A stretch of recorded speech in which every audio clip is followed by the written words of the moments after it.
Bom, pessoal, vamos dar início à nossa live de hoje, junto com o Secov.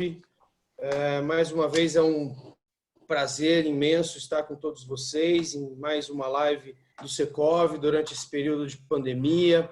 Mais uma vez um assunto super interessante, super atual, super importante para o nosso mercado. A intenção de sempre levar para todos os nossos amigos, os nossos associados do Secov, de maneira rápida, inteligente e objetiva as mensagens, as novidades que acontecem no nosso mercado. E hoje não podia ser diferente, nós vamos tratar da Lei Geral de Proteção de Dados e a sua interferência na atividade imobiliária nesse período de pandemia e, com certeza, também tudo que esta lei vai de benefício, de segurança, não só neste período de pandemia, mas também daqui à frente. E para a gente conversar hoje sobre este assunto, além deste que vos fala, que felizmente muitos já me conhecem, eu sou o Eric, Keller Tavares de Camargo, e membro da vice-presidência de Administração Imobiliária e Condomínios do Secov, sócio do escritório DLAC e Camargo Sociedade de Advogados aqui em Campinas. E para conversar comigo hoje, eu tenho o Marco Aurélio Oroz, advogado, graduado pela PUC Campinas, pós-graduado pela PUC São Paulo, especialista em compliance pelo INSPER em São Paulo e compliance em gestão de riscos pela FIA Business School, também em São Paulo, 18 anos de experiência atuando em escritórios e departamentos jurídicos de grandes empresas e atualmente é head da área de compliance e proteção de dados de Finoc e Ustra, Sociedade de Advogados em Campinas. Seu boa noite, Marco, um prazer estar com vocês. Boa noite, pessoal. Boa noite, Eric. Boa noite, Thiago. Boa noite a todo mundo que está acompanhando a gente. Agradeço muitíssimo pelo convite aqui de participar com vocês dessa live sobre a LGPD aqui nesse ambiente do Secov. Acho que nessa próxima uma hora a gente vai discutir pontos bem relevantes da LGPD aplicada a esse negócio, ao business do Secov, e espero que seja aí bem proveitoso para todo mundo. Com certeza, com certeza. E também para falar com a gente hoje, o Thiago Leite de Abreu e Silva, ele é sócio da empresa Ideage, ele é formado em Engenharia Mecânica pela Unicamp, com MBA em Marketing de Serviços, FIA, USP, e passagem pelo MIT, o Massachusetts Institute of Technology, onde aprofundou seus conhecimentos em cultura de FAM e Media Lab. Trabalhou em grandes empresas nacionais e multinacionais, como Bombril, Novelis e Motorola, e como consultor desenvolveu projetos para clientes como Natura, Rede Globo de televisão, Coca-Cola, Banco Itaú, Nextel e Petrobras. Boa noite, Thiago. Um prazer tê-lo aqui conosco. Boa noite, pessoal. Acho que hoje a gente vai ter aí uma hora de um papo bem agradável para a gente desmistificar um pouco dessa lei que muitos veem como problema e a gente acha que tem um olhar que é de oportunidade aí. Boa noite, gente. É isso aí. Acho que essa história do desmistificar, eu vou abraçar essa sua ideia, Thiago, e para a gente dar um panorama geral para os nossos atendentes hoje, para o nosso pessoal que está com a gente, a ideia, então, é discutir tanto a parte jurídica propriamente dita da lei, como a parte técnica de aplicação, de aplicabilidade dos meios de segurança que nós temos e das coisas que talvez as nossas empresas precisam estar atentas para que consiga se resguardar. Então, um profissional do ramo do direito, um profissional do ramo da tecnologia, da informação, e eu acho que com certeza a gente vai poder trazer aí para todo mundo, esclarecer dúvidas para que todos estejam prontos para quando esta legislação entrar em vigor. E eu já abraço essa ideia, doutor Marco, talvez seja interessante a gente abordar aí este tema, não só no Brasil, porque eu acho que isso, quando a gente trata aí de compliance, de segurança de dados, nós estamos falando disso em nível mundial, né? É uma história que é irreversível neste momento, não só de pandemia, mas aqui para diante. Eu acho que seria interessante se você pudesse contextualizar mais ou menos essa legislação, tanto no âmbito mundial quanto no âmbito nacional, em que pé estamos e o que os nossos grandes legisladores estão pensando para quando ela entrar em vigor e quando entra em vigor. Boa noite. Legal.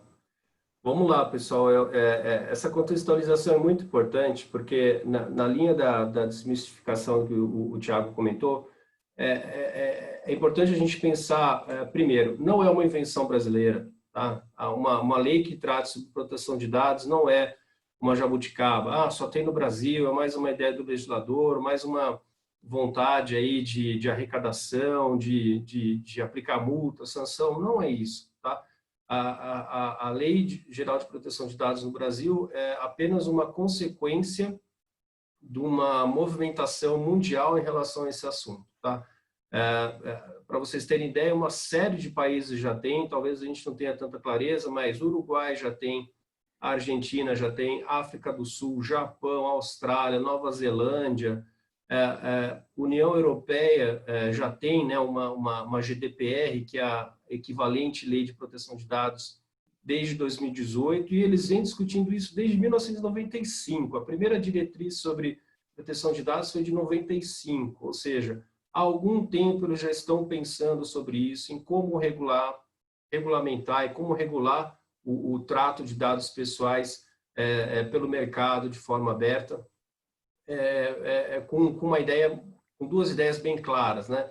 De não discriminação e também de estabelecer limites entre inovação, tudo que consegue, de alguma forma, monitorar, te ler através desses dados, mas também aqueles direitos individuais, direitos como privacidade, imagem, honra, né? São direitos muito importantes também. Então, não é uma invenção nossa e o Brasil segue nesse caminho, não só por esse aspecto, mas por um aspecto também, de certa forma, econômico, né?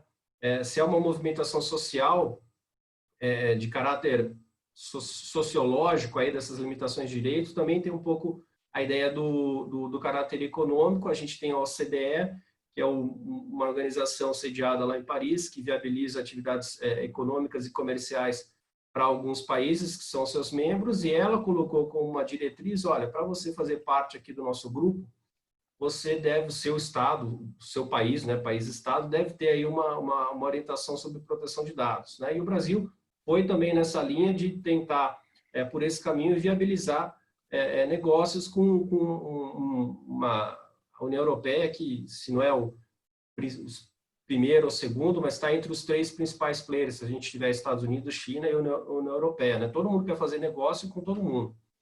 E aí, mais recentemente, a gente também teve o estado da Califórnia publicando uma legislação com um olhar um pouco mais de consumidor, mas também traz uma série de situações para se proteger esses dados pessoais, né? Dados que identificam ou podem tornar uma pessoa identificável. E lá, como o sistema legislativo nos Estados Unidos é por estado, né? A Califórnia tem a competência de falar sobre isso, e ela falou sobre isso, e foi interessante, porque é a lei mais robusta, né, sobre proteção de dados. E aí os Estados Unidos viu isso de que forma, né? Os outros estados, vamos seguir o que a Califórnia está falando, porque já é uma base legal muito boa, não, apesar de ser aplicável somente ali as pessoas, as empresas e a quem mora no estado da Califórnia, as empresas da Califórnia também vão aplicar para pessoas que não estão no estado essa regulamentação. Tudo com o viés claro de que, olha, algo tem que ser feito, eu não vou esperar o meu estado aqui, X, fazer a nossa lei, eu já vou adotar melhores práticas, né, que é muito importante, adotar melhores práticas em relação à proteção de dados. Então, de novo, é uma tendência mundial, uma tendência que já vem de décadas, uma tendência que se materializou agora com a GDPR em 2018, com a LGPD aí às vésperas de entrar em vigor, com essa legislação dos Estados Unidos que ingressou agora em janeiro de 2020, só para falar aí dos grandes players, né? E por outro lado, né, o outro ponto que você trouxe, né, mas quando que entra em vigor essa lei? Bom, a gente tem no Brasil uma situação bem dinâmica em relação à lei, né? Além da gente ser bem criativo, né, nas formas de legislar, a gente costuma sofrer aí com algumas pressões. O que se tem no momento é uma medida provisória 959, editada ali no final de abril, que postergou o início dessa lei para maio do ano que vem. Tá? O que está valendo hoje? Está valendo a medida provisória maio do ano que vem. Ocorre que o sistema legislativo brasileiro tem alguns processos. E o processo em relação à medida provisória ela ser aceita ou não pelo Poder Legislativo. Ela é editada pelo Poder Executivo, mas tem que ser aceita ou não pelo Poder Legislativo. E teria essa obrigação de início, né? Seria uma obrigação originária do Legislativo. E aí, a situação que a gente tem se a medida provisória for aceita e parar de pé, fica para maio do ano que vem. Se ela não for votada, que é uma hipótese, simplesmente caducar, volta o prazo anterior, que é agosto desse ano, mês que vem, daqui a alguns dias. Salvo engano, dia 16 de agosto entraria em vigor. Pode acontecer ainda de se, na votação dessa medida provisória, decidirem por uma data intermediária. Não vai ser nem agosto, claro, e nem maio. Pode ser, talvez, janeiro. Há posições do mercado aí que apostam que a norma, o prazo de entrada em vigor que vai parar de pé seja janeiro do ano que vem, com toda a comoção da Covid, todos os empenhos que estão sendo feitos para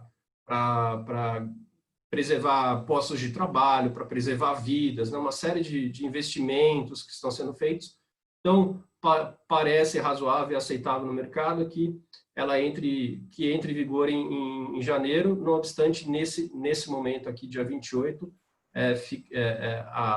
o prazo é maio do ano que vem.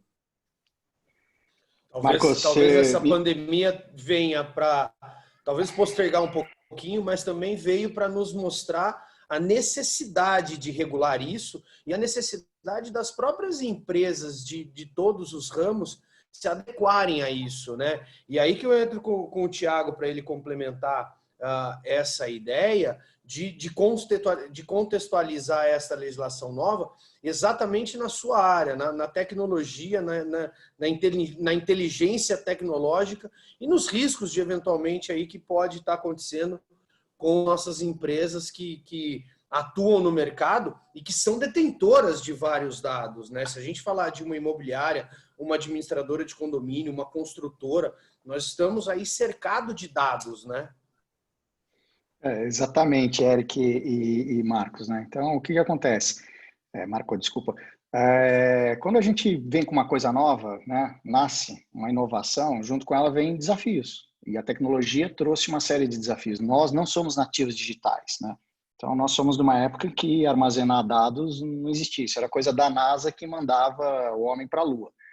Então, o que acontece? Com o advento das redes sociais, né, que vem aí de 10, 12 anos, realmente isso começou a virar uma coisa muito interessante, né? Eu acho que essas leis, essas regulamentações, vêm para tentar organizar uma situação que está acontecendo com o uso indevido de uma propriedade que, teoricamente, quem é o dono dessa propriedade, né? Então, quando você vai lá, começa a postar o que você posta no Facebook ou em qualquer mídia social, quem que é o dono daquele dado? Quando você compra alguma coisa e cede uma série de informações, quem que é o dono daquele dado, né? E vamos falar especificamente de um caso aqui. Eu vou numa portaria, eu vou subir num prédio, o cara pede meu RG, meu SIC, tá bom, a gente dá, nós, não tem problema nenhum, número tal, tal. A molecada nova, não, ela já tem uma outra consciência do que é dado, né? Então a tendência desses caras virarem e falar, escuta, mas para que você quer esse dado? Esse dado está armazenado aonde? Está nessa maquininha aqui ou está na nuvem? Se está na nuvem, vocês vão fazer o que com isso? Então, assim, é um questionamento, né, que não é natural nosso. E o Covid, o que aconteceu, né? Para a gente trazer um pouco né? A lei já vem há muito tempo, mas o que o Covid fez? O Covid acelerou os processos de transformação digital. Então, quem estava pensando, vamos citar o caso de Harvard. Harvard estava pensando nos próximos 5 anos em migrar o modelo inteiro dela para virtual. Quando veio o Covid, já falou, anteciparam o projeto, migraram tudo esse ano. Harvard teve um número de inscritos só esse ano maior do que toda a história da universidade. Se somar todo mundo que já fez Harvard, não dá o número de pessoas que foram inscritas nos cursos de Harvard esse ano. Então, o que acontece? A gente está passando por um processo de uma coisa nova, a gente está aprendendo a lidar. Um pouco do que a gente vai conversar hoje é que, será que a gente precisa de uma lei para lidar com isso? Ou será que a gente precisa ter uma postura de entendimento e diferenciada frente a isso? Ou será que a gente pode ser como a Apple é? né? A Apple já está percebendo que privacidade e segurança é um diferencial competitivo de negócio, como sustentabilidade foi anos atrás, 10, 12 anos atrás, que o Banco Real se alavancou muito bem com a sustentabilidade. Enquanto todo mundo olhava a sustentabilidade como um problema, mais uma lei que eu vou ter que me adequar, o Banco Real começou a fazer dinheiro com a sustentabilidade. E a Apple hoje faz dinheiro com a privacidade de dados, né? Ela teve um evento lá em Las Vegas em 2019, ano passado, e ela envelopou um prédio escrevendo o seguinte: o que acontece no seu iPhone fica dentro do seu iPhone. Então, isso foi uma maneira de brincar com a história de privacidade. Por quê? Porque Google, Facebook já estavam sendo super atacados com o que eles vêm fazendo com dados, né? Então, o que acontece? Tecnologia, ela gera essa oportunidade, acelerar processos, deixar as coisas mais rápidas, captar, entender melhor, prestar um serviço melhor. Porém, ela traz essas outras coisas, né? O que a gente faz com isso?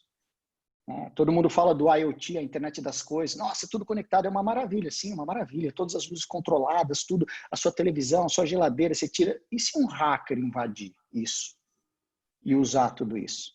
Então, assim, é uma facilidade que vem, por outro lado, são riscos. E a lei está tentando, de uma certa forma, regulamentar esses riscos. Para quê? Porque, infelizmente, a gente tem pessoas do outro lado que detêm acesso a esses dados e podem sim fazer verdadeiros estragos, ou, por não cuidar direito disso, fazer com que esse dado seja acessado por alguém que tenha uma intenção que não seja das melhores e, por deixar esse dado vazar, fazer um estrago. Mas acho que isso aí são detalhes que a gente vai conversar aí ao longo dessa hora.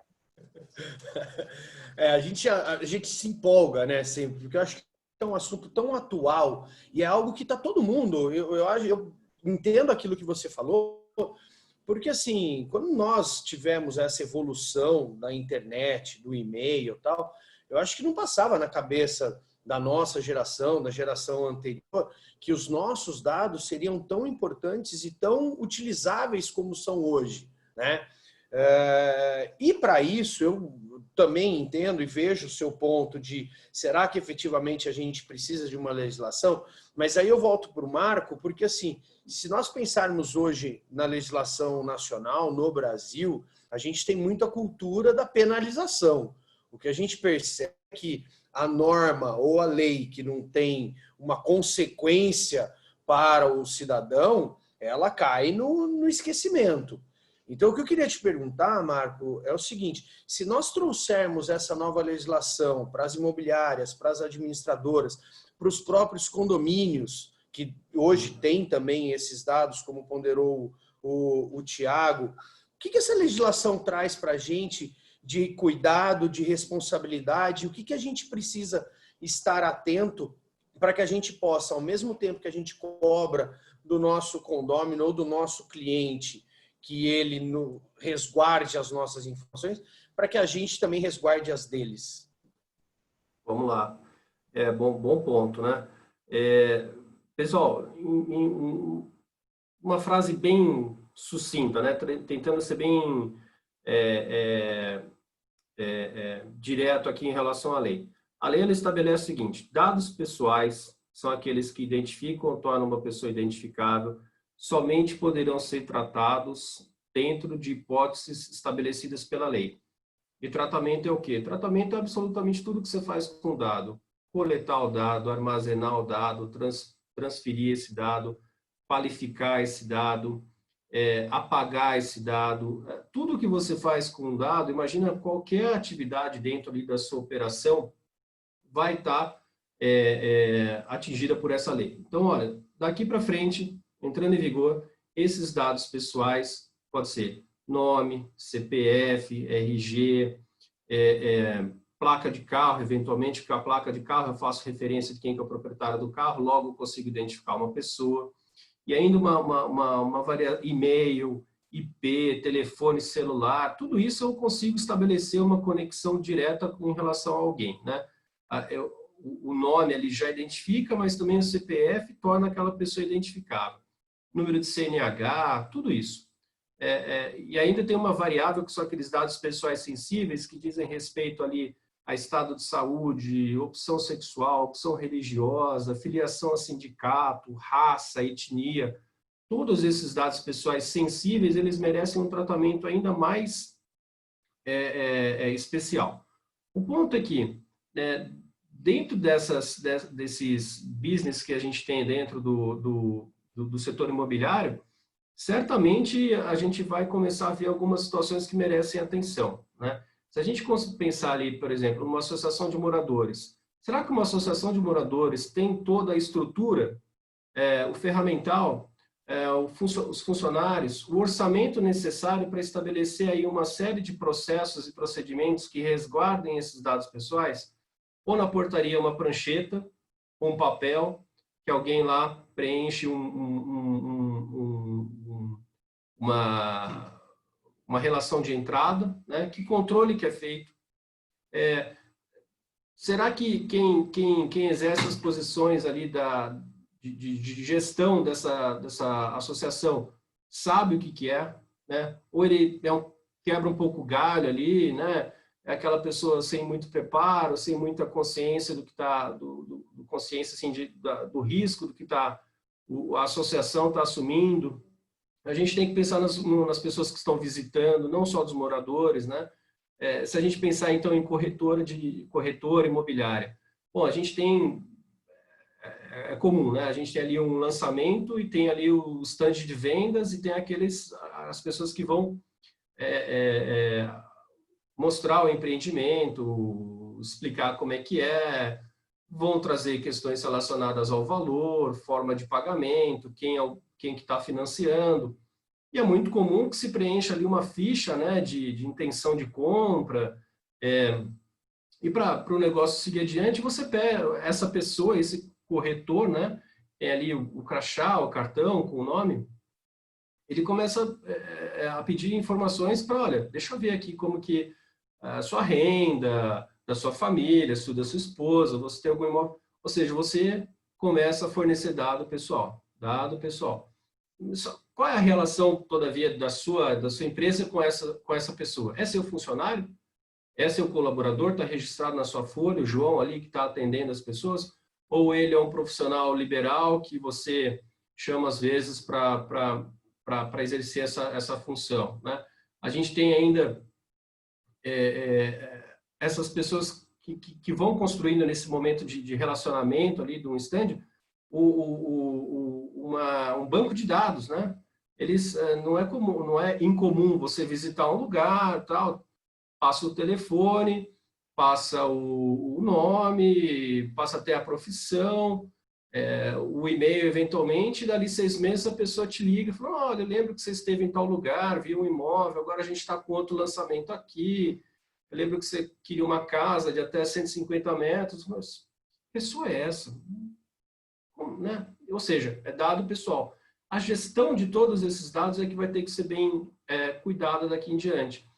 De forma alguma, essa lei ela veio para inviabilizar negócio, para inviabilizar inovação, para inviabilizar tecnologia, startup, aplicativo, inviabilizar negócios. Poxa, eu vou ter que procurar outro ramo. Não, você só vai ter que tomar cuidado como esses dados são coletados, obedecendo uma série de princípios e hipóteses, né, para que tudo corra bem. Ainda se a gente pensar nas incorporadoras e construtoras, né, será que tem ali um agente bancário nessa triangulação?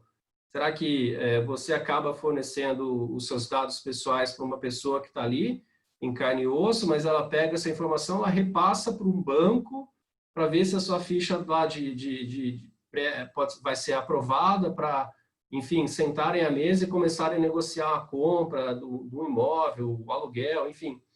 Será que é só uma relação de A e B ou tem mais um C, um D, um E? Ou seja, todo mundo tem que estar alinhado com isso. E quando a gente chega ali para as administradoras de condomínio, bom, a gente tem dezenas de centenas, às vezes milhares de dados, né, fornecidos durante longos anos, com históricos de longa data que precisam ser bem tratados, né?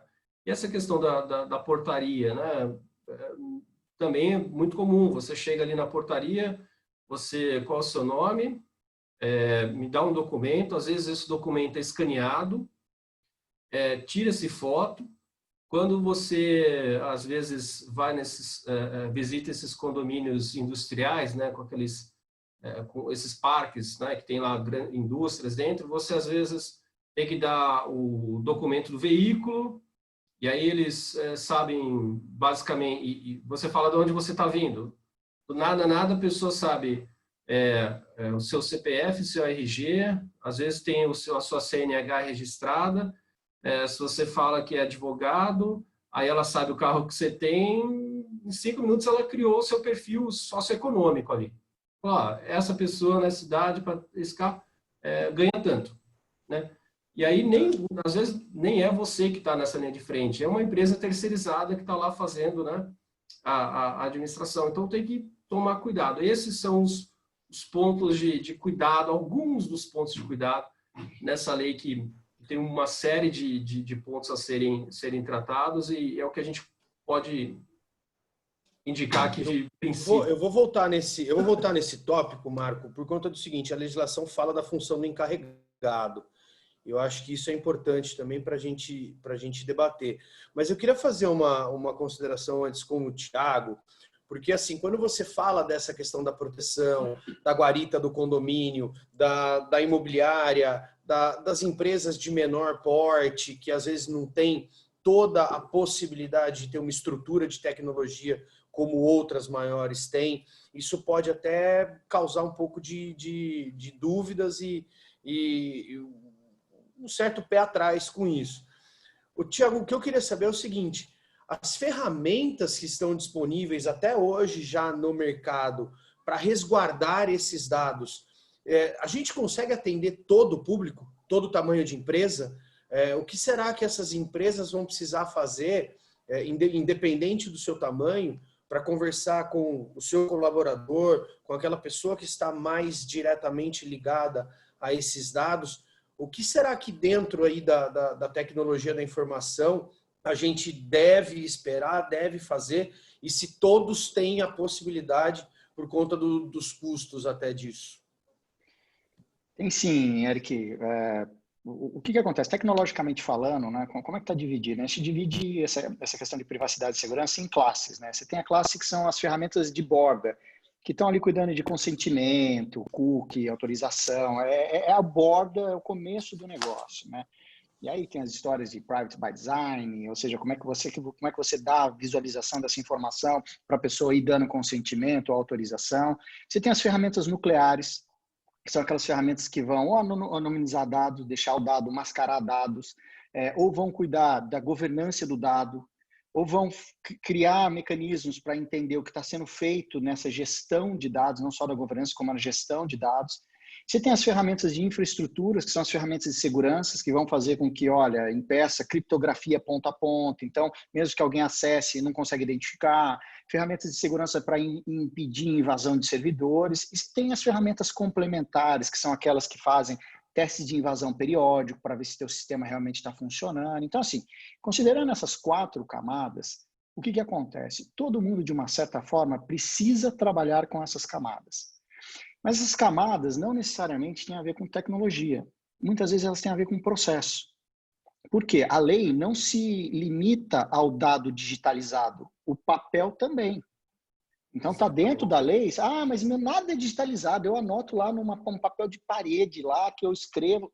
Cara, aquilo é um dado, está armazenado de alguma forma. Digital ou não, é um dado armazenado. Então o que acontece? Tem sim condição de todo mundo ter ferramentas para trabalhar, existem no mercado ferramentas para atender todas as classes. O que precisa ter, Eric, é uma postura de preciso entender deste assunto e preciso tomar uma providência. Tem uma coisa muito interessante com relação a isso. As pessoas vão começar a olhar e entender o seguinte: por que eu guardo esse dado? Muita gente guarda dados absurdos, um monte de dados, não faz nada com isso, e com a lei vai ficar exposto a um risco desnecessário. Cara, não guarda mais, sabe? Eu preciso do nome dele, eu preciso do RG, tá lá guardado, para quê? O que eu vou fazer com isso? Ah, não, é para agilizar o acesso. Ok, anonimiza, cria uma ferramenta, sabe? Treina, capacita. Essa é uma outra coisa super importante, Eric, que quando a gente fala de tecnologia, a gente tem que tratar disso. A gente precisa capacitar as pessoas frente à lei. Como usa, é a história do porteiro. O porteiro precisa estar preparado, senhor. Sim, senhor, o senhor tem toda a razão. Esse dado fica armazenado neste HD aqui. A cada 3 meses nós zeramos. Nós não fazemos nada com esse dado. Inclusive tem aqui o formulário que o senhor pode assinar e na qual a gente está se comprometendo a não fazer nada. Então, assim, a capacitação e o entendimento tem a ver com essa mudança de cultura, né? A gente precisa entender que dado entrou na nossa vida, seja ele digital ou não.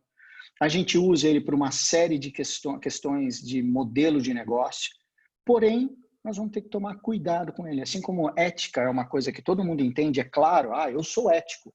Tá, e você cuida da privacidade e segurança dos dados das pessoas que se relacionam com você? Hã? Então, esse a gente precisa acabar.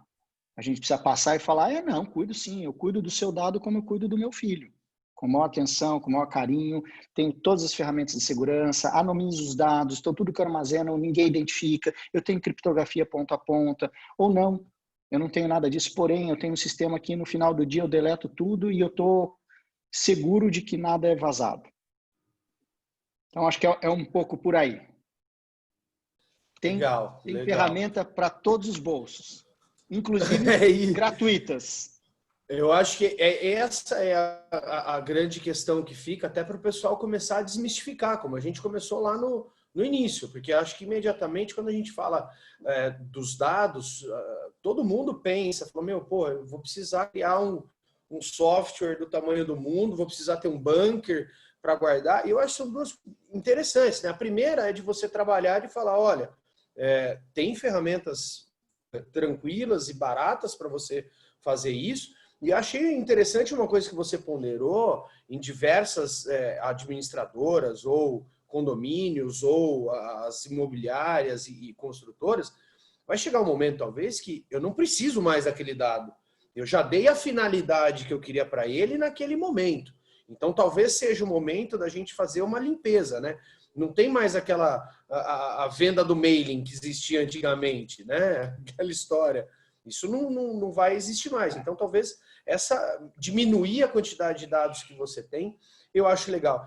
E eu queria pontuar uma coisa com o Marco, porque assim, a lei, Marco, ela trata do encarregado, né? Atuar nesse canal de comunicação com o controlador, os titulares e assim por diante.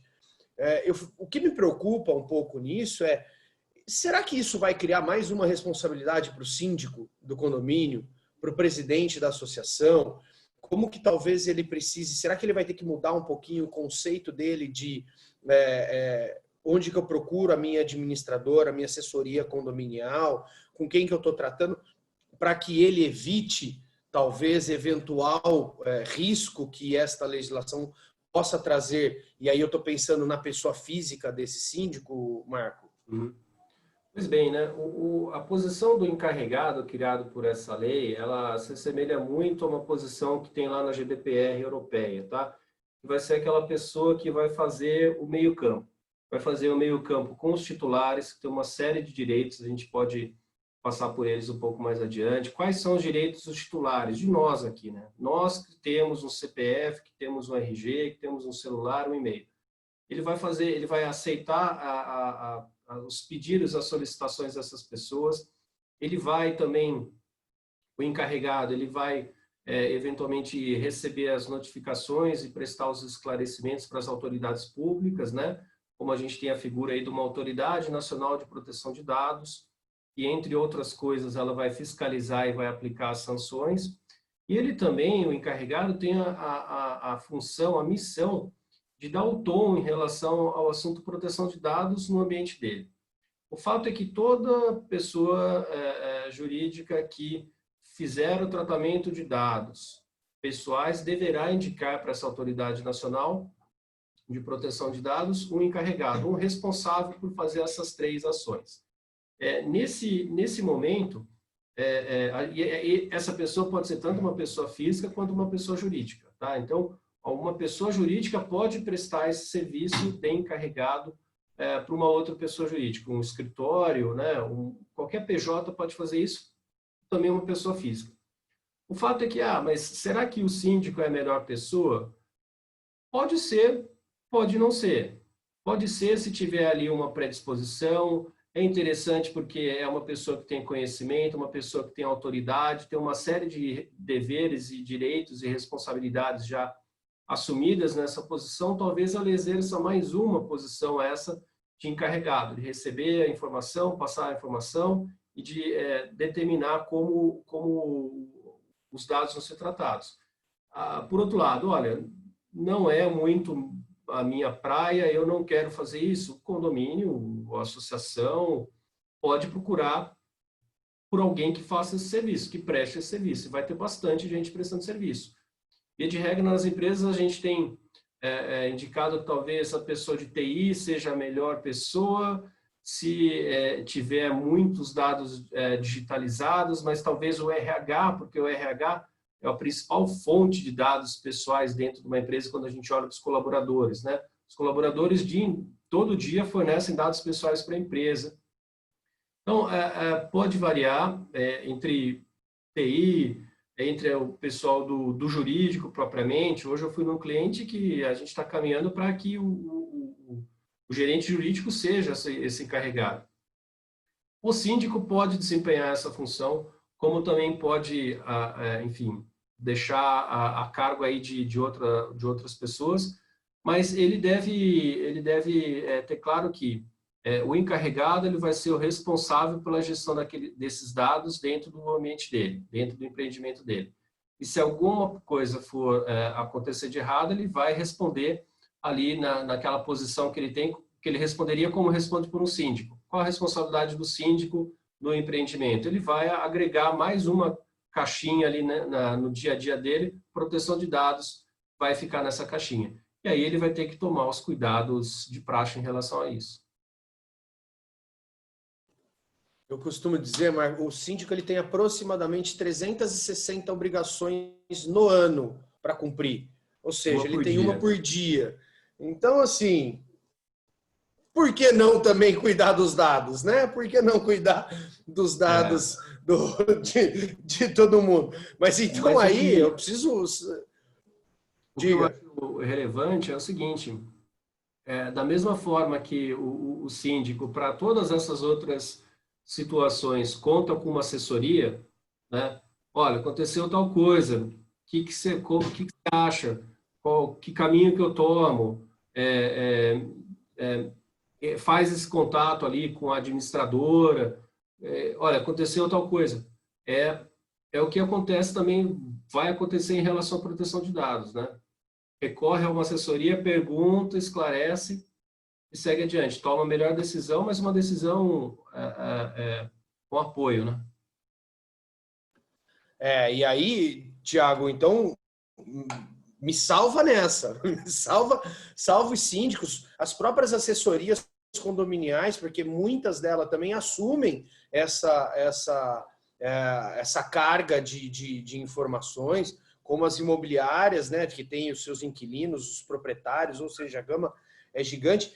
Então, me fala o seguinte, as ferramentas, o tratamento desses dados, o critério, será que isso não vai se transformar, até se já existe, né, uma questão específica para tratamento desses dados, mas será que isso não vai ser um ônus difícil de abordar e de assumir, se não através de um profissional capacitado da área? Será que qualquer pessoa vai conseguir assumir esse ônus, mesmo relevando em consideração aquilo que você tinha pontuado, de que a própria cultura nossa vai ter que mudar em relação aos dados de terceiros? A resposta ela é super simples. Tudo depende do risco que você quer correr. Então, o que acontece? A história é séria e eu detesto falar do meio copo vazio das coisas, né? Eu acho que a LGPD ela é uma oportunidade incrível para a gente entender, mergulhar e sair disso melhor, né? Com uma cabeça melhor. Olhem a Apple. Eu sempre falo isso. Quer ver? Vai ver como a Apple fala de privacidade. É uma coisa fluida. Não é uma obrigação por lei. Ela pôs a privacidade no modelo de negócio dela. Então, imagina condomínios, construtoras, coloquem privacidade como vocês colocam ética. Vocês são éticos? Coloquem a privacidade no mesma camada. Agora, o que acontece, né? A gente sempre sabe, poxa, eu vou precisar da assessoria, eu vou precisar daquilo. Talvez sim. Talvez dependendo do risco que você corre, você vai ter que procurar. E aí aquela história, né? Eu brinco, né? Todo cara, né? Tem um sobrinho, um primo que mexe com Excel e sabe fazer um sistema. Todo cara tem um primo, um sobrinho que está no primeiro ano de direito e entende de lei. Você pode falar com seu sobrinho ou você pode realmente buscar assessorias em empresas que façam isso de uma forma profissional e bacana. Por quê? No fundo é quanto você está disposto a comprar de risco. Porque na hora que vier um processo, e por que eu falo isso? Porque eu entendo que a lei ela vem em 3 ondas. A primeira onda é a da adequação. Concomitante a essa onda vai vir a onda da multa do governo, que vai, ó, você tem que, ou você se adequa ou você vai ser multado. E a terceira onda é a onda dos processos das pessoas físicas. Por quê? Porque o ônus da prova, e aí, doutor Marcos, você vai poder falar melhor do que eu, o ônus da prova é da empresa. Então, se o cara falar, olha, você, condomínio, vazou todos os meus dados e estão usando nesse e-mail XPTO aqui da Vivo, é você, condomínio, que tem que provar. Não é ele que tem que provar. Então, assim, existe ferramenta para tudo. A lei exige também que, dado com a lei, passa a ter ciclo de vida. Qual é o ciclo de vida desse dado? Ele dura um tempo. E cada um vai dizer qual é esse tempo. 1000 anos, 10 dias. E na hora que esse ciclo de vida acabar, esse dado tem que sofrer um destino. Qual que é o destino? Põe no HD criptográfico e guarda na nuvem? Jogo no lixo? Pega esse computador e queimo? Não importa. O que importa é que você tem que dizer o que você vai fazer com isso. E o que você fizer com esse dado também tem que estar num processo seguro. Porque amanhã ou depois você armazena esse dado todo numa nuvem da casa, no iCloud da sua mulher, e foi invadido. Você é responsável por isso. Então, assim, Eric, tudo depende do risco que você quer correr. E tem profissional para todo tipo, todo tamanho. Acho que cada um assume e contrata aquele que lhe convém como melhor e assume o risco depois. Não fique bravo, nem chore as pitangas depois. Isso é um fato, né? Isso tá no mercado, tá no nosso dia a dia. Se a gente for pensar por um viés liberal, eu acho que nada mais justo. Você vai ter que correr atrás. E nessa ideia, e continuando nessa história, Marcos, ficou uma dúvida só da primeira da pergunta que eu tinha te feito um pouquinho antes, de quem que pode se declarar o titular daqueles dados. Veio uma pergunta para a gente exatamente nesse sentido. Por exemplo, o funcionário da empresa, é a própria empresa, é o proprietário, quem que pode se declarar, como que é esse conceito na norma. E aí eu já emendo dizendo o seguinte, porque então o que nós estamos vendo é que essa cultura vai ter que ser instalada, seja pelo funcionário, seja pelo presidente, seja pelo RH, pelo TI, pelo jurídico, enfim. Mas essa situação vai ter que ser implementada dentro das empresas, dos condomínios e assim por diante. E o que seria o melhor? Como que a gente conseguiria atingir isso, Marco? O privacy by design, como que a gente conseguiria aplicar isso da melhor? Legal. Bom, o titular do dado vai ser sempre a pessoa física. Tá? Aí é uma questão de direito civil, né? Eu tenho aqui o nome, o CPF, o RG, o telefone celular vai ser sempre do titular de dados, né? Então, eu acho que aí a gente não tem muita dúvida. Existe uma dúvida ou uma discussão em relação, por exemplo, a um e-mail. O e-mail ele é capaz de te identificar, né? Então, se eu tenho aqui marco.oroz@xpto, dá para saber que dentro daquele ambiente do arroba XPTO, Marco Oroz é uma pessoa só. Pronto, beleza. Existe uma discussão, e aí é uma discussão um parênteses nessa nossa linha aqui, que é aquele e-mail que tem um arroba, o nome empresa, né? Aí um endereço, um e-mail corporativo. Esse e-mail corporativo já há uma jurisprudência nesse sentido de que a empresa pode verificar, pode monitorar, pode ver ali, acompanhar o que é tratado nesses e-mails por uma questão de compliance dela, né? Ela também tem que se proteger, ela também tem que adotar as providências em relação ao mundo exterior. Então, via de regra, dados pessoais pertencem ao titular.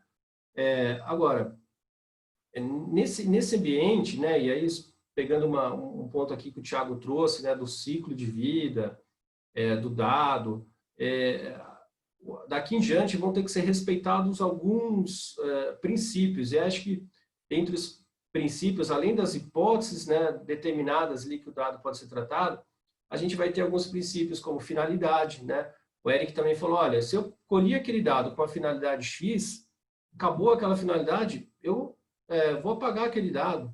Necessidade, tem que ver mesmo se esse dado é necessário, né? Se não for necessário, eu deixo de coletar, o que o Thiago bem colocou. Deixa de atrair responsabilidade e risco para você. Por que eu preciso de 5 números? Passaporte, CNH, RG, CPF e carteira de reservista. Poxa, o CPF já identifica a pessoa. Por que eu vou correr o risco com mais outros 4 números que eu vou armazenar? Para nunca usar, provavelmente. Né? E aí a gente tem que pensar nisso com a segurança. Né? Tem que ser, a lei ela coloca lá que todos esses dados vão ser coletados e quem coletar, né, o operador, ou aqui a gente está, o controlador, o operador, ou a imobiliária, a corretora, a associação dos moradores, a incorporadora, a consultora, vai coletar, mas tem que garantir a segurança e tem que estabelecer meios de prevenção a perda desses dados, ao vazamento desses dados, ou utilização diversa para qual ele foi coletado, né? E aí, quando a gente pensa também na figura dos direitos dos titulares, o titular vai ter direito, nós aqui, né? Então, o dado é do titular. O titular vai poder pedir a confirmação se esses dados, quais dados pessoais deles estão sendo tratados. Imagina, né? Você chegou, visitou algum lugar, deu seus dados pessoais, uma semana depois você pode bater na porta e falar assim, que dado pessoal você tem meu aí? Você vai ter que falar, entendeu? A lei ela coloca, você vai ter que se manifestar sobre isso. O titular ele pode pedir a correção de dados incompletos, pode pedir a anonimização, né, que é uma tecnologia aí um procedimento que transforma aqueles dados individualizados em um dado macro, né, um dado massivo. Você não consegue mais saber quem que é a pessoa, logo, se eu não identifico, eu não vou aplicar essa norma. Portabilidade, né, levar os dados pessoais de um ambiente para o outro. Eu estou saindo, eu tenho aqui 5 imóveis que são geridos ali pela imobiliária X. Agora eu vou sair daqui e vou passar para Y. Os dados pessoais meus lá do proprietário pode ir de um lugar para o outro. Enfim, tem uma série de coisas. Quais são as melhores providências? Bom, que melhores providências a gente vai ter? A gente vai ter ponto de partida, né? Diminuir a coleta de dados. Diminuir a coleta de dados, analisar o que sobrou. Se analisar o que sobrou, você vai ter que fazer uma análise. Olha, eu posso ou não posso seguir coletando esses dados? Tem que diminuir o acesso de todo mundo a esses dados. Poxa, será que o meu RH inteiro vai saber quais são os dados de todo mundo? Será que todas as 10 pessoas do meu financeiro vão ter acesso a todos os dados? Né? Só com 3 providências, que são de processos, como o Thiago falou, você já abaixa o seu risco. Você já diminui muito o seu risco. Eu costumo fazer referência a uma pesquisa que a gente viu, acho que da IBM, inclusive, falando que 51% das situações de vazamento de dados ocorre com as invasões, né? Com os hackers, com quem está mal intencionado, né? E vai atrás desses dados, ou para usar esses dados em outros lugares, ou até para pedir resgate, né? Como foi o caso desse final de semana lá com a Garmin, empresa aí de monitoramento esportivo e tudo mais. Pediram resgate pelos dados. Se a pesquisa fala, 51% é invasão. Os outros 49% é erro humano e falha sistêmica. Imagina, erro humano de você fazer o errado, nós aqui fazemos o errado, então dentro da nossa incorporadora, da nossa construtora, da nossa imobiliária, alguém fazer alguma coisa errada, né? Pegou aquela folha, a ata da Assembleia, tem lá quem foi, quem era presidente, nome, CPF e tal, tudo mundo. Pegou aquilo, imprimiu errado, pegou e jogou no lixo. um caminhão de dado pessoal que está indo para o lixo. E tem que tomar cuidado em relação a isso. Não pode ser assim. Você tem que triturar, você tem que rasgar, você tem que adotar uma providência. Tem tecnologia nisso? Só se for do triturador, a tecnologia. Mas é um processo, é fazer a coisa certa, pensar. Mandou e-mail para a pessoa errada, com anexo, esse anexo tinha coisas. Foi lá, participou de uma reunião numa sala, largou um monte de papel em cima, Philip Chart todo anotado. São coisas que a gente vai conseguir controlar nesse ambiente para que essa falha essa exposição de dado pessoal não aconteça mais. Ou ainda, digitalizou um documento, né? Estou aqui formalizando um contrato, o cliente veio, me entregou o documento, algo relevante, eu digitalizei, devolvi o documento para ele, aquela digitalização ficou numa rede que todo mundo tem acesso. Os 20 funcionários da minha empresa aqui, os 50 acessam a rede, o diretório D, de digitalização. Está tudo lá dentro. O que o estagiário da parte de facilities, que foi lá e viu essa documentação que era lá do diretor de uma multinacional que está alugando um imóvel com vocês?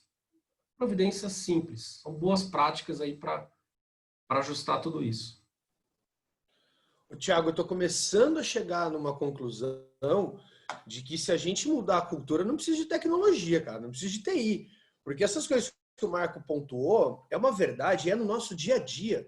Quem nunca imprimiu um papel num rascunho, que nem viu direito o que era aquele rascunho, e que você não trouxe para casa, ou que você não entregou para o cliente alguma coisa que ele precisava só daquela parte que você imprimiu, e de repente na parte de trás estava o RG de um cidadão, de uma outra pessoa. Então, eu acho que essas práticas que o Marco pondera, que não dependem de tecnologia, eu acho que também isso passa no nosso aculturamento. E aí, eu queria levantar uma lebre aqui para você que é da área e que toma muito mais cuidado do que a gente, eu não tenho dúvida disso, porque eu sou daqueles que vou dando ok, tá? Eu vou dando ok. Eu queria saber o seguinte, eu sou o titular dos meus dados, mas eu também devo ser responsável por aquilo que eu faço e para quem eu dou essa informação, né? Será que não... A gente está tratando muito ali da questão da legislação, da aplicabilidade dela e do aculturamento que a gente vai ter, mas eu acho que a gente também vai ter que passar por isso, não só a empresa, mas eu também vou precisar tomar um pouco mais de cuidado com os OKs que eu clico na internet, né? Isso é verdade, tanto que a lei prevê, né? Na Europa ela já está bem, até tem cases muito legais, ela prevê que o consentimento, né, esses cliques, não seja mais dessa forma, aquele texto gigantesco, não, ele entra numa primeira tela, 3 informações simples, eu vou armazenar seu dado num servidor, vou usar por 15 dias e XPTO. Se aquelas 3 informações, e são 3 mesmo, não forem suficientes para o teu entendimento, quer entender mais? Você desce uma segunda camada de informação. Aí ele vai explicando o que vai fazendo com aquelas coisas todas. Sendo assim, você não satisfeito, você vai para a terceira camada. A terceira camada é essa primeira camada que a gente tem hoje, aquele texto gigantesco, com lestrinha pequenininha. Tá bom, porque daí é o cara que já está querendo ver o detalhe do detalhe. Então, assim, a lei, eu entendo ela com 3 camadas, né? Ela tem uma primeira camada que é a camada jurídica, ela tem uma segunda camada que é a camada tecnológica, ela tem uma terceira camada que é a camada das pessoas. Se a gente não trabalhar essas 3 camadas de uma maneira a entender, de novo, gente, é um problema novo que exige entendimento, né? E todo mundo vai ter que entender isso, que o Marco também colocou, de, puxa, tem um profissional que é responsável, por que eu tenho que ter um cara que é o responsável pela segurança de privacidade de dados? Porque no final do dia, é tudo ser humano, eu preciso de um pescoço para apertar. Qual é o pescoço que eu vou apertar? E se tem alguém que vai ter um pescoço para ser apertado, esse cara vai olhar e vai falar, o quê, negão? É que nem diretor estatutário de banco. Você acha que esse cara deixa o banco fazer o que eu quiser, que eu estou ganhando uma baba de dinheiro? Negativo, cara. Se o banco estiver lavando dinheiro de traficante, quem vai para o Chilindró é ele, né? Não os acionistas corporativos lá. Então, o que acontece? Isso faz com que a gente tenha que entender, né, que tem consequências. Eu preciso começar como a gente só sente a dor quando aperta a gente, eu preciso de um responsável. E é esse cara que vai tocar o bumbo. É esse cara que vai falar, pô, se a agência bater aqui, quem tem que responder sou eu. Então, eu já vou cuidar, vou olhar, vou ver o que está acontecendo, vou ver onde esse dado é armazenado. Nós estamos expostos a riscos de invasão. Outra coisa que a gente precisa ter na cabeça, a gente brasileiro, a gente tem mania de trazer o problema para a gente. Muitos dos problemas da LGPD são problemas dos fornecedores de vocês. Vocês têm que exigir fornecedores que sejam LGPD compliance. Ah, eu tenho um sistema aqui da TOTUS que está na nuvem da Amazon, no AWS. É problema da TOTUS garantir a segurança disso, não é um problema seu. Então, uma coisa que vai acontecer, e a gente até um pouco antes de começar a live estava falando disso, a gente tem que exigir que os nossos fornecedores sejam LGPD compliance. Estejam com regras, por quê? Porque no final você fica exposto a uma situação que você não tem gerência. Imagina um sistema de portaria de uma administradora de condomínio que tem um vazamento, e aí o condomínio é culpado. Qual é a culpa do condomínio? Não é nem core business, aquilo é uma ferramenta de trabalho. Exija, transfira e fala, ó, negão, se der problema, o problema é seu, não é meu. Eu estou entendendo que você está compliance com segurança, com ciclo de vida de dados, bababá, bababá. Então, tem esses aspectos, né, da tecnologia e de como é que a gente vai lidar com isso. E, de novo, eu sempre volto para a oportunidade que ele traz. É uma oportunidade de ver tudo isso de uma forma diferente, mergulhar no assunto, entender, ver o que é necessário guardar, como guardar, de que forma guardar. Para um pequeno condomínio síndico, puxa, o que você tem de dados? Faça uma regra de consentimento e autorização do uso daquilo, claro.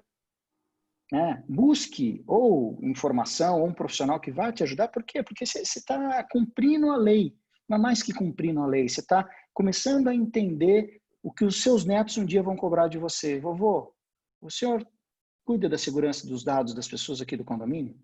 Porque hoje os netos perguntam, você é ético? A gente vê tantos problemas de ética falar, você é ético, vovô? O vovô fala, sou. Então, eu acho que assim, esse é um processo legal que a lei vai trazer. E mais, como eu falei lá no começo, o Covid está acelerando os processos de transformação digital. Então, hoje, cada vez mais, por N razões, a gente portaria virtual. Nunca ninguém sonhou na vida em ter isso. A tecnologia transformou isso viável. Hoje, talvez até pessoas tenham optando por isso por questões de risco de contaminação. Os funcionários estão aqui dentro. Puxa, eu vou... É tanta coisa que vem na cabeça e tem tanto... Desculpa, né? O ser humano, lidar com a loucura humana é algo complexo. Não tem tecnologia que resolva isso. E eu sei que tem moradores que são grandes criadores de encrenca. Né? Se você é um síndico que já sabe que tem um desses no seu plantel de moradores, cara, se antecipa, tome cuidado. Uma coisa que eu falo bastante, marketing, comunicação é super importante nesse momento, sabe? Explique o que está sendo feito, faça um comitê, sabe? Síndicos, tragam um comitê, sabe? Síndico tem comitê para tudo no condomínio, para ver se vai mudar a piscina. Traga um comitê de proteção de dados. Como é que a gente vai lidar? Os dados da portaria, o que a gente pega, qual que é o processo, revejam. Comuniquem isso para os moradores. Olha, existe a lei agora exige isso. Então, por conta disso, nós vamos ter que ter um consentimento. Nós temos o portal do condomínio, nós temos o grupo do WhatsApp.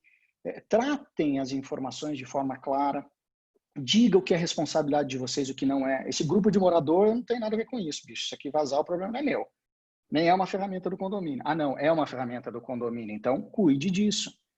Veja ao risco que você está exposto ao fazer isso.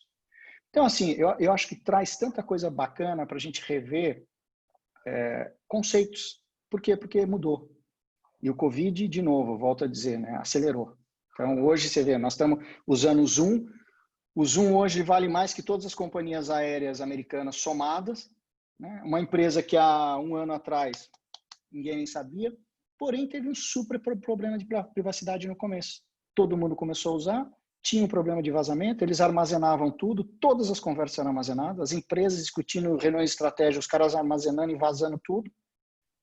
E eles demoraram, foram uns 2, 3 meses para se adequar às questões de segurança.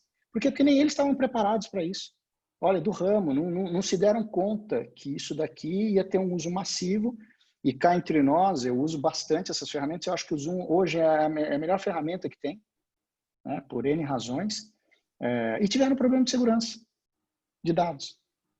E aí você vai falar, pô, esses caras não pensaram, não é possível, tudo nativo digital, já construiu. Mas ainda assim passa. Certo?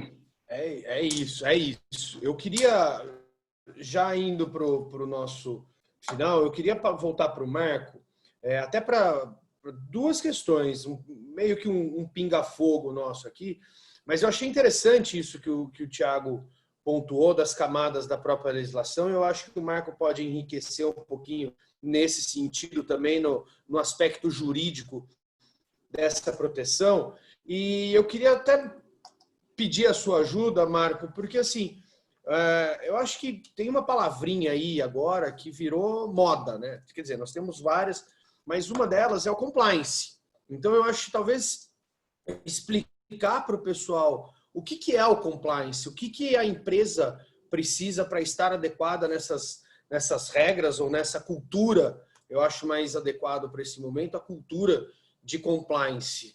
Me ajuda? Claro, vamos lá. Não tem mistério, pessoal. Eu acho que o fato do compliance ser um verbete inglês aí pode causar alguma preocupação de início, mas não deixa de ser integridade, não deixa de ser conformidade. E conformidade com dois ambientes, conformidade com as leis públicas, né? Você tem que estar em conformidade com a Constituição, com o Código Civil, com uma série de dispositivos aí, com todas as leis, né, que regulamentam tudo, que vale para todo mundo, né? Então tem um compliance legal, né, essa conformidade legal. Você tem que estar aderente a essas normas. Não tem o que fazer, não tem opção. É algo positivo. E, por outro lado, a gente tem o que a gente chama de conformidade corporativa, o compliance corporativo. Que aí são aquelas normas estabelecidas dentro de um ambiente determinado. Então, dentro da sua empresa, o que vai ser? Vai ser o seu código de ética ou código de conduta, vai ser a sua política ali anticorrupção. Fala, olha, não assedie ou deixe ser assediado por um agente público, né? Ah, mas está na norma, você está repetindo? Sim, eu estou repetindo, mas aqui dentro, se isso acontecer, não vai ser tolerado. Você vai poder ser, a pessoa que for pega fazendo isso pode ser suspensa, demitida, advertida. Você vai ter ali uma política que vai falar, por exemplo, sobre presentes e hospitalidades. Será que na empresa eu posso receber presente de um fornecedor meu de R$1.000? Ou eu posso dar um presente para uma autoridade pública? Você vai regular isso. Você vai estabelecer o que eu aceito e o que eu não aceito. Vai fazer, por exemplo, um canal de denúncia. Eu quero saber, na minha operação já é grande, eu quero ter clareza do que está acontecendo e tudo que for, toda ação que for contra uma norma pública, né, uma lei X, ou que seja contra o meu código de conduta, eu quero que me avisem porque eu vou tomar uma providência.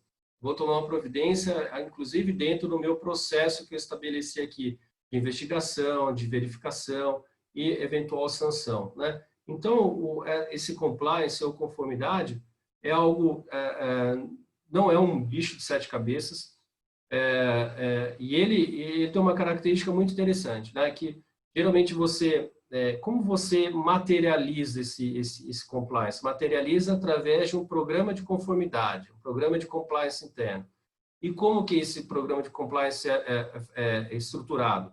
Ele parte de uma premissa comum a muitas coisas, que é o seu mapeamento de risco, o seu assessment. Então, você olha a sua operação, veja o que eu faço. Eu faço veículos automotores, ou eu administro condomínios, ou eu construo prédios. Dentro dessa minha atividade, quais são meus pontos de risco? Meus pontos são SSMA, Saúde, Segurança e Meio Ambiente, gestão financeira e também interlocução com a administração pública. Esses são os meus pontos de atenção aqui, historicamente pode dar problema. Então, você constrói esse programa de compliance atrelado, enraizado nesses riscos, né? Então, eu vou ser mais cauteloso em relação a SSMA, eu vou dedicar mais tempo aqui para a minha interlocução com a administração, eu vou ter um dobro de cautela aqui em relação à parte financeira, né? E moldar, né, também. Eu preciso criar um super programa de compliance? Não. Se eu tenho 20 pessoas, faz para as suas 20. Se eu tenho 200, ótimo. Se eu tenho 20 mil, ótimo. Sempre vai crescendo, né? Sempre vai adequando. Inclusive, em relação a esse ponto, né, vale aí um pouco mais de informação.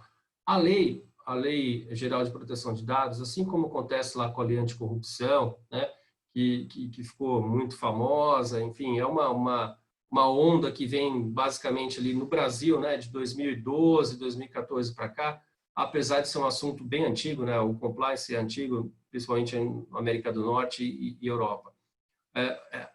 A LGPD ela estabelece que aquela sanção que vai ser aplicada, eventualmente aplicada pela Autoridade Nacional de Proteção de Dados, ela vai levar em consideração uma série de coisas, muito próximo do que acontece lá com a Lei Anticorrupção. E algumas dessas coisas são justamente aquilo que você já fez para proteger seus dados. Então, se você já começou a fazer alguma coisa, já mapeou quais são os seus dados, já estabeleceu uma política em relação a dados pessoais, você se certificou que eu tenho aqui armários com chave, eu tenho login e senha, que ninguém divide login e senha para acesso, que eu trituro aqui os meus documentos, que eu adoto uma série de providências, que eu já treinei a minha equipe, né? E aí, voltando aqui na questão de aculturamento, eu já treinei a equipe, eu já informei a equipe, eu peguei aqui um recibo de que a pessoa foi treinada, participou de um treinamento relacionado à proteção de dados. Tudo isso, quando a autoridade virou, olha, então, esse caso aqui, que aconteceu na empresa X, foi um caso esporádico. Ela se preocupou, ela foi atrás, ela estabeleceu um programa, ela fez algo, ela não ficou parada. E o que aconteceu, ela não se aproveitou desse vazamento, ela não oferiu lucro em relação a isso e ela colaborou com a nossa investigação aqui para ver o que aconteceu.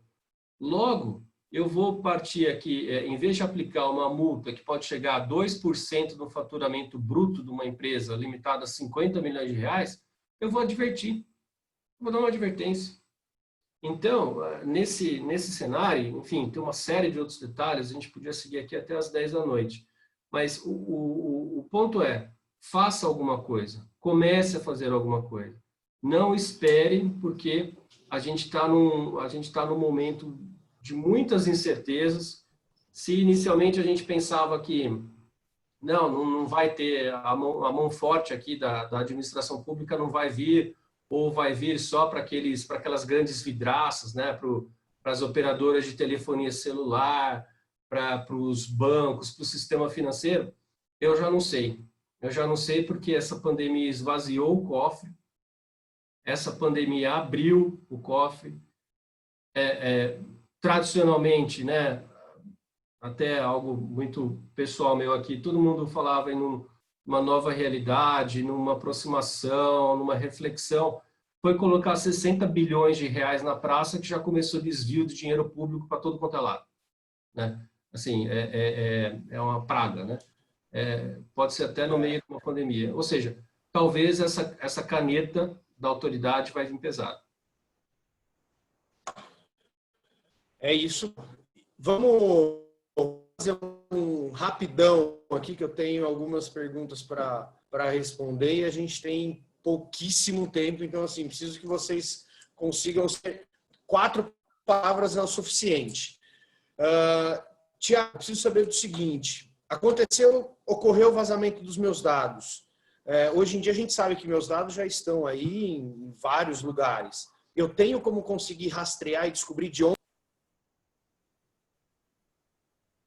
Cortou a câmera. Acho que a sua pergunta é se tem condição de receber. Tem, muitos casos tem. Muitos casos tem, dá para saber. Muitos casos não dá para saber.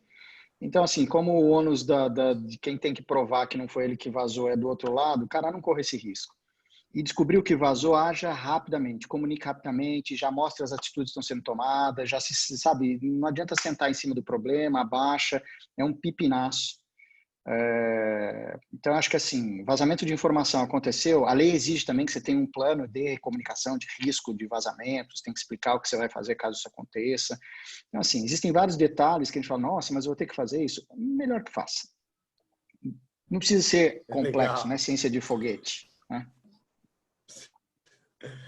Marco, existe alguém que esta lei não se aplica? Existe sim. A lei ela não se aplica a algumas situações bem características como segurança pública, né? Todo mundo que está envolvido em segurança pública, processos de investigação criminal não se aplica. Não se aplica ao meio jornalístico, o meio artístico. Ela não se aplica também a questões de defesa nacional, né?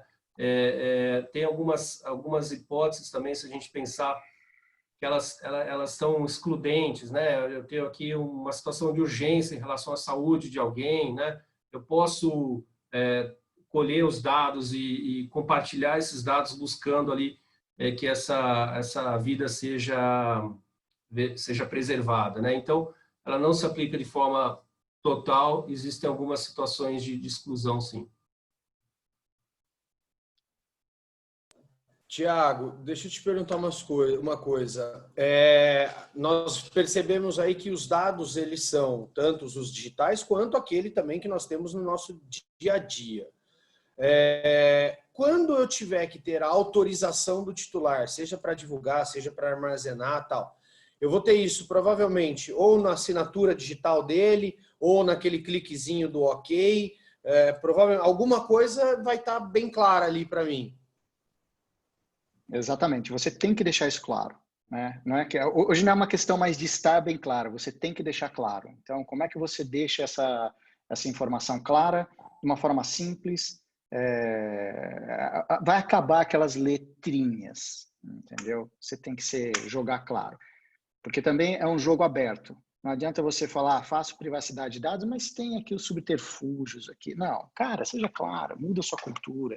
Entenda que você só tem a ganhar com isso. E cada vez mais as pessoas vão exigir isso. De novo, é como a sustentabilidade lá na década de 90. Usa isso em seu benefício. E mais, aproveitando o Secov, usa a força do coletivo. Vão atrás de ferramentas, de soluções de forma coletiva. Vejam o que vocês conseguem coletivamente fazer. De novo, tecnologia em escala se torna muito barato. O que é caro, unitário, é baratérrimo na escala. Então, usem isso também. Soluções, às vezes, proprietárias, que o sobrinho, não, você tem 10 condomínios, pode juntar e comprar uma mega solução profissional, com uma implementação legal, bacana, faça isso. Vai ser melhor para todo mundo. Muito legal, gente, muito legal. Eu vou pedir para o Juan rapidinho, para ele colocar a tela de divulgação da convenção Secov, que acontece agora no mês de agosto. A convenção Secov, ela este ano, em decorrência, lógico, da pandemia, ela vai ser 100% online, 100% digital, em ambiente digital. Dias 24, 25 e 26 de agosto de 2020. É um evento sempre de primeira linha, um evento que aborda situações extremamente atuais de todo o mercado imobiliário, com grandes nomes, grandes pessoas discutindo, sempre no alto nível, como nós tivemos aqui hoje, abordando temas que com certeza trazem respostas para muitas dúvidas daqueles que nos ouvem sempre. O associado Secov tem 50% de desconto na conta do ingresso, então corre, garanta o seu ingresso, garanta o seu lugar, que a gente vai estar também para discutir, para bater um papo sobre todas essas áreas de atuação. Eu queria finalizar agradecendo, lógico, a vocês dois pelo tempo que vocês destinaram para a gente. Eu acho que foi extremamente interessante, extremamente enriquecedor. Eu acho que a gente conseguiu tirar um pouquinho daquele fantasma que existe na cabeça das pessoas. Eu ainda tenho algumas perguntas aqui que ficaram por fazer, mas a gente vai dar um encaminhamento. Podem ficar tranquilos que a gente encaminha e depois responde para o nosso associado. Agradecer a vocês, agradecer a todas as pessoas que ficaram com a gente até agora. Marco, muito obrigado pela explanação, obrigado por estar aqui. Um forte abraço. E para finalizar, Green Bay Packers ou Denver Broncos será o campeão esse ano da NFL? Kansas City Chiefs, de novo. Acho que ele caiu. Caiu? Tá sem microfone. Não, tô aqui. Obrigado, gente. Vai, Marcão. Pessoal, muito obrigado. Desculpa, Marco, te atropelei. Deixa eu me despedir aqui, agradecer. Coloco à disposição. Só quero responder uma pergunta para a Karina Cury, né? Quais são as principais áreas afetadas dentro de uma empresa? Todas, Karina, todas. Ética, qual é a área mais afetada? Ou você é ou você não é. Então, ou você passa a ter uma postura de quem cuida de privacidade e segurança, ou você está fora do jogo. Então, são todas. Pessoal, muito obrigado. E a Karina conhece disso, viu? Ótimo, ótimo. Coloco à disposição para quem depois quiser esclarecer algum ponto, alguma coisa que não ficou tão clara, que o tempo realmente é curto. O assunto é super bacana e o tempo é curto. Obrigado, parabéns pela iniciativa. Obrigado, Thiago. Acho muito bacana a gente discutir nesse nível esses assuntos.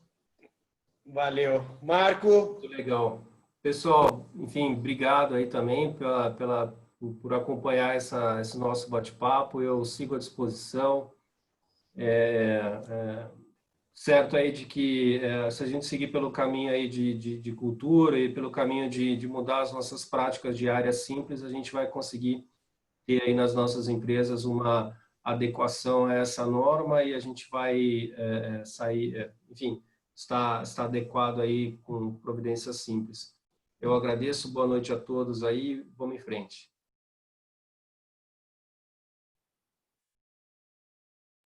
Obrigado, pessoal. Forte abraço para todo mundo e uma ótima noite. Valeu!